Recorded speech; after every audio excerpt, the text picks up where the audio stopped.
In this module, we're going to be looking at reactions. Specifically, we're going to look at how to predict the products of a reaction. From our previous module, remember there are 5 classifications of reactions. Each of those classifications are going to have their own types of products based on what type of reaction it is. First, we're going to look at combustion. Remember, combustion is an organic compound and oxygen combined together. So this is an example of a combustion reaction, octane plus oxygen. Combustion reactions are the simplest to predict the products because in a combustion reaction, the products are always carbon dioxide and water. So if you know it's a combustion, and right now any reaction that has an organic in it is going to be combustion, it's going to give us CO2 and H2O. Second type of reaction is a synthesis. That's where 2 elements or simple binary compounds come together. Remember, in a synthesis you want to have more reactants than products. One example is combining sodium and chlorine. In this example you see that we have 2 elements, and if we have 2 elements, combine them to make a compound. Sodium is a metal, chlorine is a nonmetal, so it's going to combine to make an ionic compound. In this case, that ionic compound would be sodium chloride.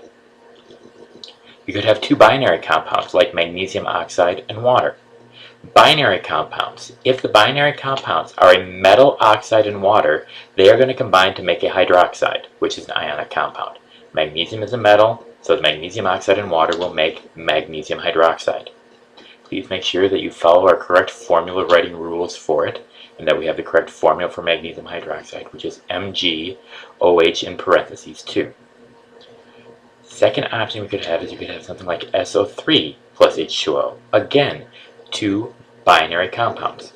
In this case, SO3, sulfur trioxide, is a non-metal oxide and water. And a non-metal oxide and water will combine to make an acid. So you just put them together to make whatever acid makes the most sense.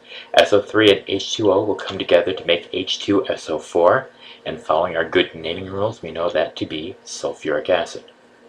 So, these are the rules for a synthesis reaction and predicting the products. Decomposition. In a decomposition reaction, we start with 1 compound, and you're going to have more products than reactants. So we can start out with a compound like iron 3 chloride. Iron 3 chloride is a simple compound. It will break apart down into its elements. So iron 3 chloride will break down to iron, which is just Fe, and chlorine. And elements whose name end in INE or GEN are going to be diatomic in the elemental form. That means when they're by themselves, they have the subscript 2. So GEN, hydrogen is H2, nitrogen is N2, oxygen is O2, fluorine is F2, chlorine is Cl2, bromine is Br2, iodine is I2. So chlorine, because it ends in INE, is going to be a diatomic element. So iron 3 chloride will break down into iron and chlorine. Could have a little bit more complicated of a product like MgCO3, which is magnesium carbonate. And whenever we get a carbonate, carbonates will break down into a metal oxide and carbon dioxide. So if this was magnesium carbonate, it will break down into magnesium oxide and CO2. So magnesium oxide and carbon dioxide will be the products of the breakdown of magnesium carbonate. Double displacement reaction always starts with 2 ionic compounds. So we could start out with silver nitrate and iron 3 chloride. When we work with a double displacement reaction, you always want to make sure that you have the names for the chemicals. So look at the names of the compounds and switch the cations or the first words. So silver nitrate and iron 3 chloride will become iron 3 nitrate and silver chloride. Once you have the names, then you write the formulas just like you would if you were given them outside of a reaction. So iron 3 nitrate becomes FeNO3 in parentheses 3, and silver chloride becomes AgCl. Last type of reaction is a single displacement. A single displacement will have an ionic compound and an element. So this could be our reaction. Aluminum is an element, and copper 2 nitrate is an ionic compound. So this is going to be a single displacement reaction. To predict the products, again, you want to put everything into words, and the element will replace the same type of element in the compound.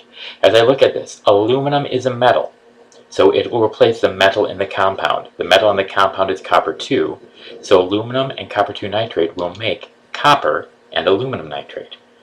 I do not put the Roman numeral 2 with copper because as an element it has no charge.